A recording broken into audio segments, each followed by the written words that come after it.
ایک سمندر میں شارک کا بچہ رہتا تھا۔ شارک ایک متحرک اور قریبی شارک خاندان کا سب سے کم عمر رکن تھا جو کرسٹل صاف پانیوں میں گھومتا تھا۔ ایک صبح ایک کبھی نہ کامیاب ہونے والے تجسس کے ساتھ پیدا ہونے والے شارک ہمیشہ سمندر کے اندر موجود عجائبات کو دریافت کرنے کے لیے بے چین رہتی تھی۔ تاہم ایک نوجوان شارک ہونے کا مطلب یہ تھا کہ اس کے اپنے پاس اپنے خاندان کے علاقے کی حفاظت کے علاوہ پانی کے بارے میں بھی بہت کچھ سیکھنا تھا۔ ایک دن جیسے ہی سورج کی کرنیں سمندر کی سطح پر رقص کر رہی تھی، شارک کے والدین نے ایک اہم سبق کا اعلان کیا۔ انہوں نے کہا، آج بچوں، ہم آپ کو ان مختلف مخلوقات کے بارے میں سکھائیں گے جو ہمارے سمندر میں رہتی ہیں۔ ان میں سے ہر ایک کا ہماری زیر آب دنیا کے توازن کو برقرار رکھنے میں اپنا منفرد مقام اور ایک اہم کردار ہے۔ سیکھنے کے لیے پرجوش شارک اور اس کے بہن بھائی اپنے والدین کے ساتھ تیراکی کرتے ہوئے رنگ برنگی مچھلیوں، دلکش ڈولفنز اور شاندار سمندری کچھوؤں کے اسکول دریافت کر رہے تھے۔ جیسے جیسے وہ گہرائی میں سفر کرتے گئے، ان کا سامنا بڑی اور چھوٹی مخلوقات سے ہوتا گیا۔ چنچل مہروں سے لے کر پراسرار آکٹوپس تک جو ان کے اڈوں میں چھپے ہوئے تھے۔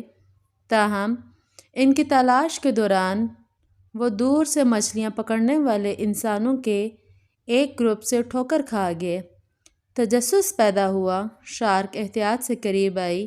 اسے سمندر کے باشندوں کے لیے انسانوں کو لاحق اس نے سمندر کے رہنے والوں کے لیے انسانوں کی وجہ سے پیدا ہونے والے خطرات کی کہانیاں سن رکھی تھی۔ ایک مچھیرے کی لکیر نے شارک کی توجہ مبذول کر لی۔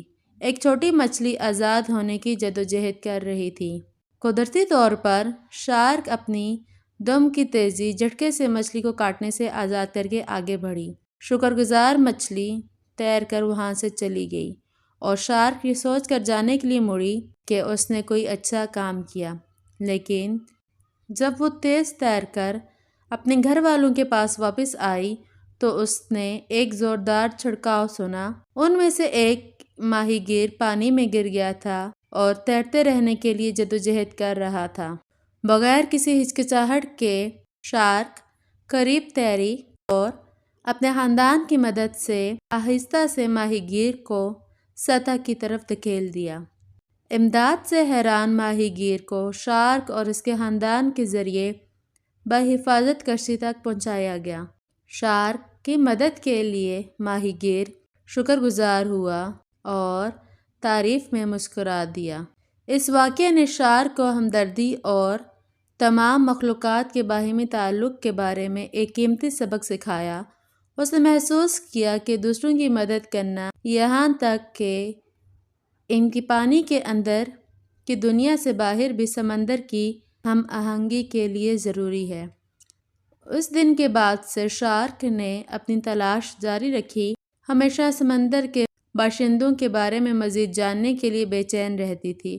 وہ بڑے دل کے ساتھ ایک نوجوان شارک کے طور پر جانی جاتی تھی۔ یہ سمجھتی تھی کہ ہر عمل، چاہے وہ کتنا ہی چھوٹا کیوں نہ ہو، دوسروں کی زندگیوں میں فرق ڈال سکتا ہے۔